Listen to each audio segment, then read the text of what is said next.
Hey everybody, it's Jeremy. Welcome back to Pillars of Eternity 2 Dead Fi- Wait, what? That was not this.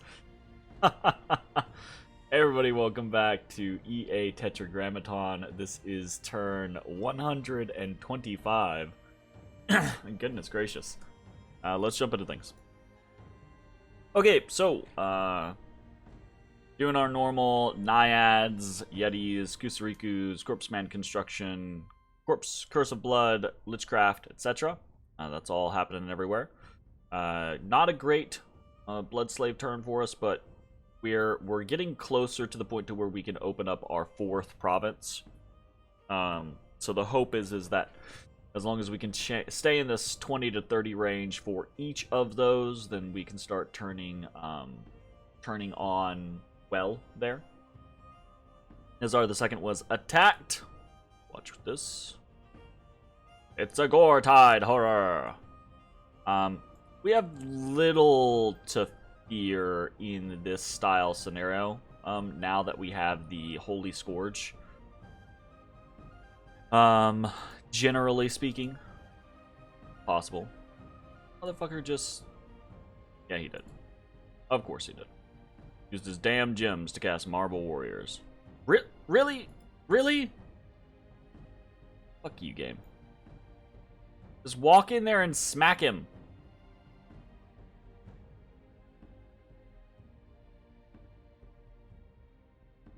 There we go. There we go. Hits him real hard. Big miss. I need you to actually hit every time. Otherwise, this is going to go very poorly. What?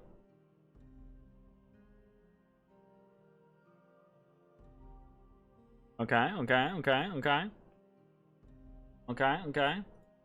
Still not actually doing enough damage. Unfortunate. What's happening? Forge, you're supposed to, like... There we go. There we go. Gotta get that double hit. Yeah, not bad. We have a bunch of attacks. I say we have a bunch of attacks. We have a bunch of places where we have been attacked by Hinnom. And then we have a bunch of taking control of defenseless provinces. So we were attacked in the Caves of Madness. We guessed correctly on this maneuver. And we can see here, we apparently got destroyed. And I can tell you exactly the reason why. And I'm not super upset about it, it's kind of whatever, but it was absolutely just me being a massive dumbass and overlooking something. And that something is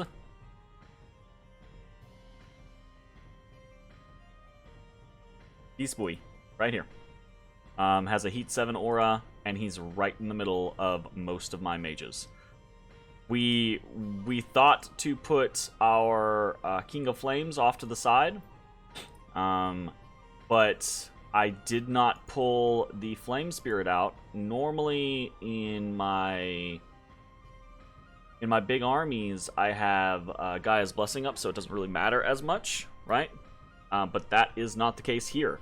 And I could have very easily been like, oh, I have a Flame Spirit here.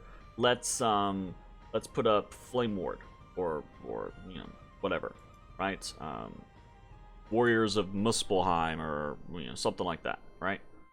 Basically put up some sort of global fire protection, and that would have fixed the problem. But I wasn't thinking about it, and so we have a slightly stronger force. They have a good amount of Amis here, and we've talked about this in the past already, right? That he kind of does overpower me with these Amis that he has. The fire ones specifically, being able to Phoenix power and do Pillars of Fire is very strong. Like, that's a really good set of evocations that he can just shotgun us with. We can see very early on people all around the flame spirit start to catch fire, and that becomes an issue. Especially with the pillars of fire that comes down, a lot of people get burned. But this whole scenario, the issue here is that all of these people basically get fatigued out. They partially get fatigued out by the pillars of fire themselves, right? But then they stay fatigued out because of the... I say they partially. They get fatigued out because of the pillar of fire and their initial castings. But then they stay fatigued because of the heat aura from this flame spirit. So my mages, which I don't have a crazy amount, but I do have some, right? Enough to contend somewhat with these guys. My mages basically do nothing the majority of the fight. Which is real bad. Real bad. We come in and we kill off most of these fire snakes.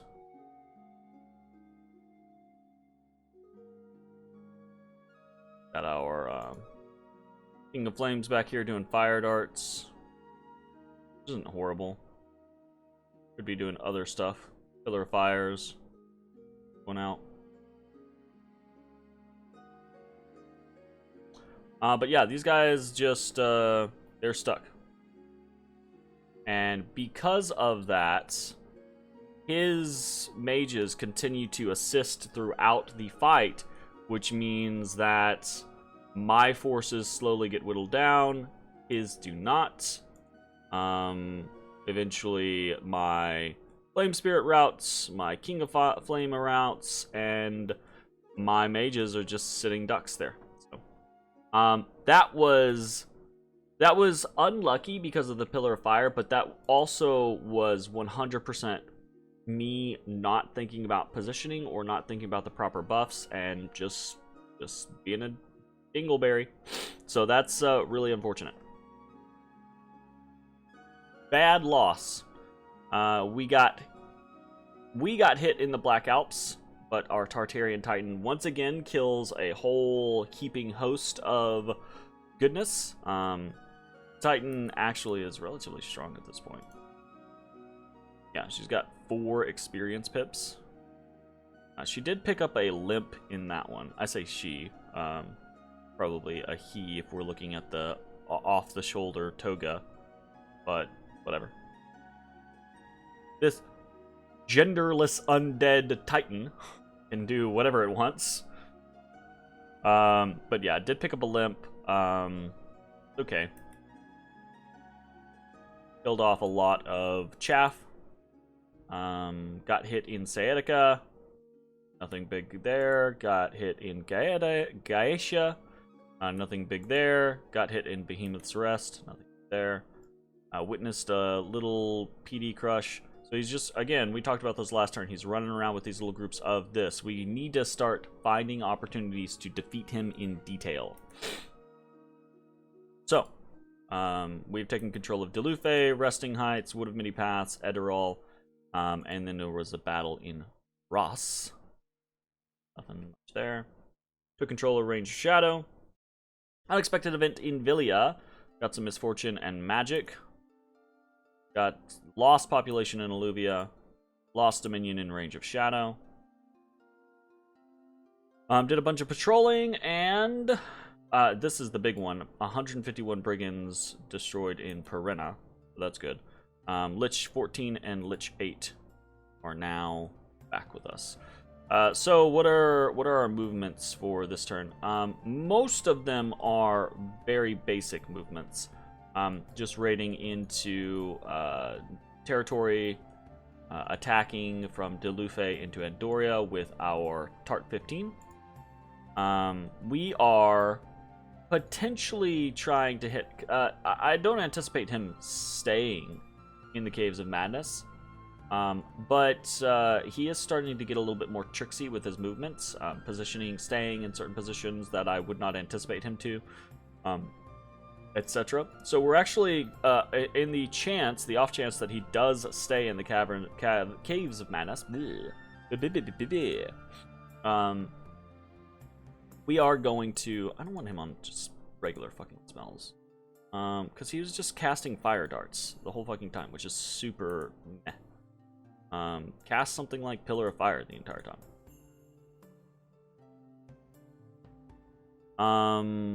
We are going to send Tart 14, Pyroflogos, and a Vampire Lord into the Caverns of Madness in the off chance that they remain there. We have altered Tart 14's script just slightly to put flight in and hopefully attack rear on them. And we'll see how it goes. I have no idea if that's actually going to accomplish anything.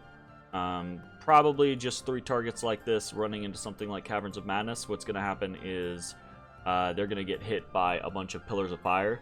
My hope there, right, is that a good portion of that, the scripting there was Pillars of Fire.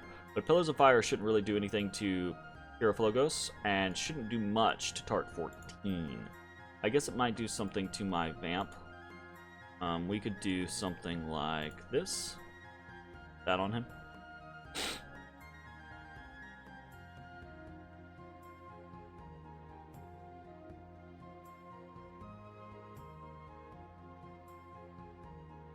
Yeah, going on.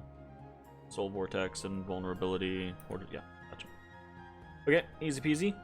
So we'll see how that goes. We're bringing Gudu 244, which is a remnant from that battle, over to Belagor, moving people out, some people out of Kailasa, specifically Flame 3, because we want Flame 3 to be available for Raphabolia, if need be. And then we're consolidating forces from Silverfangs into Belagor, right? So Belagor has a slightly growing army with all the Kidnids here. We're continuing to summon those. We are bringing in the stack of Guard from Silverfangs with the intention of using that as a defense force to mobilize against or for Kailasa, or if they take Kailasa, a force to reconquer Kailasa. So we're gonna have a couple of mages with that, and then we might have to ferry in some more stuff over the course of the next few turns. We are sending a bunch of units up towards Olentova, as we have been, liches and vampire lords. And the big thing for this turn is we have this massive force in Oak Halls. This is a force of 800 plus units, nearly 2,400 siege strength. We are marching on Raphabolia. This is super risky, and honestly not something that I need to do, but I'm getting fatigued on this game again, and I want to make progress. It is entirely possible that he pulls a fast one and flambés my ass. There's a lot of firepower here, but there's a lot of firepower here. The issue with the firepower here is most of it is severely weakened. We kind of talked a little bit about some of the stuff going on. The biggest changes being that we've put together these little batteries, maybe, of sacreds that I think maybe my liches can not communion off of, right, but use Soul Vortex as a kind of semi-communion scenario to try to, like, be really good at summoning hordes of skeletons. That would be really nice. Everything else is as it was prior. We are doing all of the different things that we have been doing, etc., etc. Big thing being potentially army of rats trying to come down. See how that goes. We are sending... We have Flame 3, and then we have another Flame Spirit that we're sending from this group into Jaburnia. The scenario being there is we might Flames from the Sky twice at Raphabolia before we pop there, before we move on to it on the next turn, right? So if we move into Ivermark now, and the following turn we do 2 Flames from the Skies at Raphabolia, and then we hit on the same turn. That means that if he comes out, right, if he sallies, he's going to sally with all of that damage on him. Otherwise, that means that he is going to probably, if he doesn't sally, he'll probably be losing a lot of these thralls and long dead. He probably won't lose much in the way of his actual units, his mages, or anything like that. But if I can burn away a lot of the chaff, and then like hit him the next turn, it might help me. It might help prevent him from mounting as effective a defense, basically. And we should be able to pop this in a single turn because we've got 2,400 freaking siege strength here. It's got a wall integrity of 750. Unless he buffs that right before, then we should be breaking it in a single turn. We'll see though.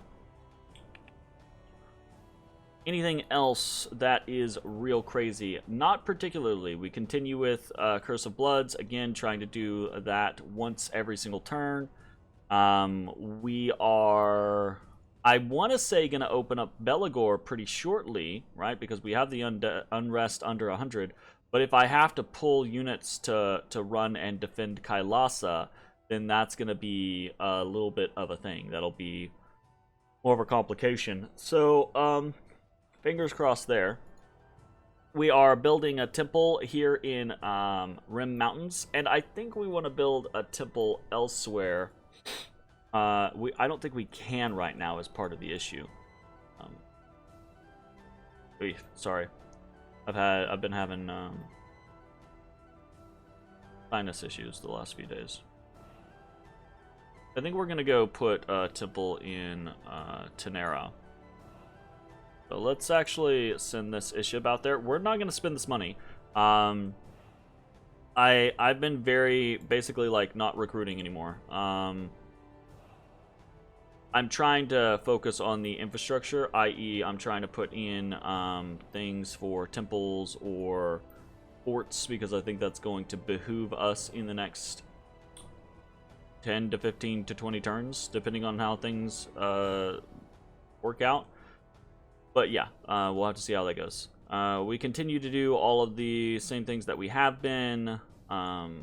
Naiads in Agartha, Naiads in Belagor, Naiads and Yetis in Pangaea. Oh, this is another thing. I didn't really mention this. We're moving from Pangaea. We have a whole force here. And we're moving into...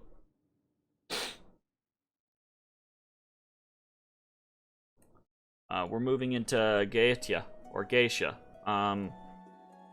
He's been sending out these little forces, these like piecemeal forces, and it basically means that Realm of Silence is left open.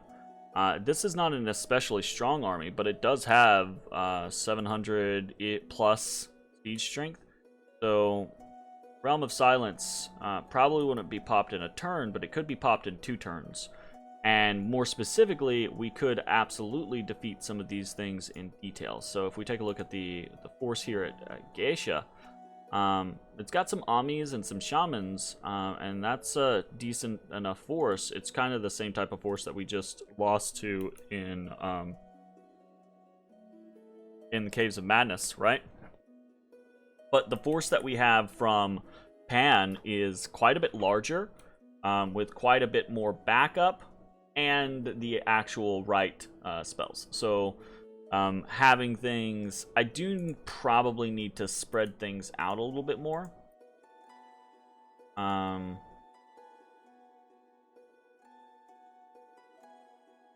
That's actually something that I have a bad habit of just leaving everything clumped in the center.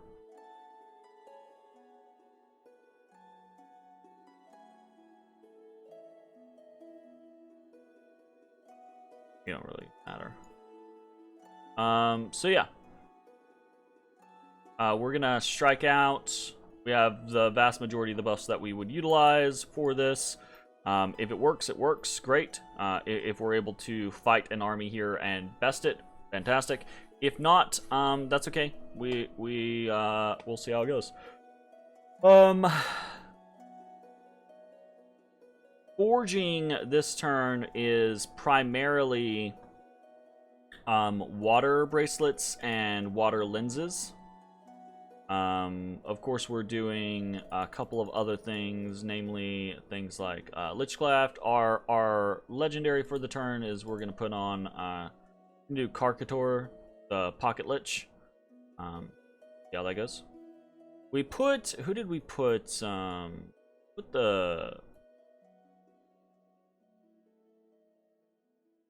the monster box on someone, but I don't remember who.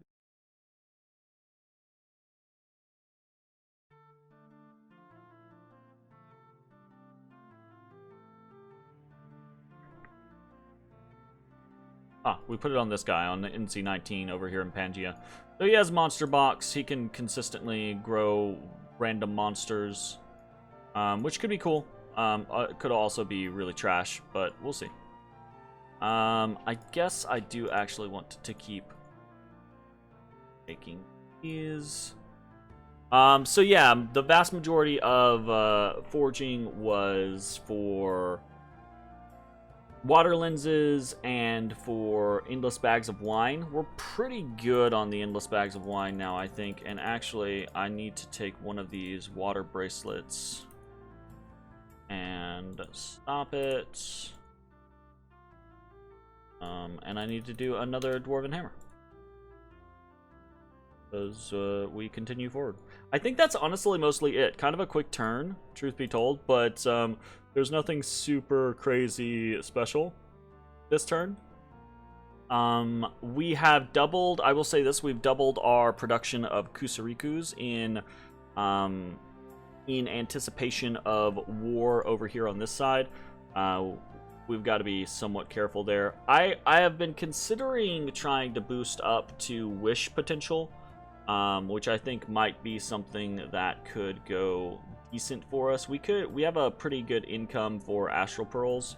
We could wish relatively consistently, but it would take a little while to get up there, so I'm not sure if that's what we're gonna do or not. But yeah, game progresses. Hopefully this battle here in Raphabolia, my hope, and I've talked about this a little bit already, right, is that seeing these little strikeouts, right, is Hinnom knowing that he's slowly getting strangled and he has to do something. So now is that opportunity for us to capitalize, take advantage, and defeat some of these in detail, which takes away from his combat strength. But I also think if we potentially have an option at Raphabolia to just overwhelm. But I think we've seen what happens with that in the past. I think this is a hasty choice and probably a bad one. But I don't know. So we're gonna see. I should probably just be playing for Dominion. We're getting pretty good push. I should probably just, over the course of the next few turns, pop those temples down and continue to push, and then take a place. But the problem is we've gotten most of the border provinces. I say border provinces, border fortresses. So there's not really a whole lot that we can grab except for these throne fortresses, and those are going to be extremely hard to dom push. So I don't know that we have much more of an option going forward. So that's kind of is what it is. All right, anyways, that's going to be it for the turn. Thanks for watching. I will see you all next time. Bye, everybody.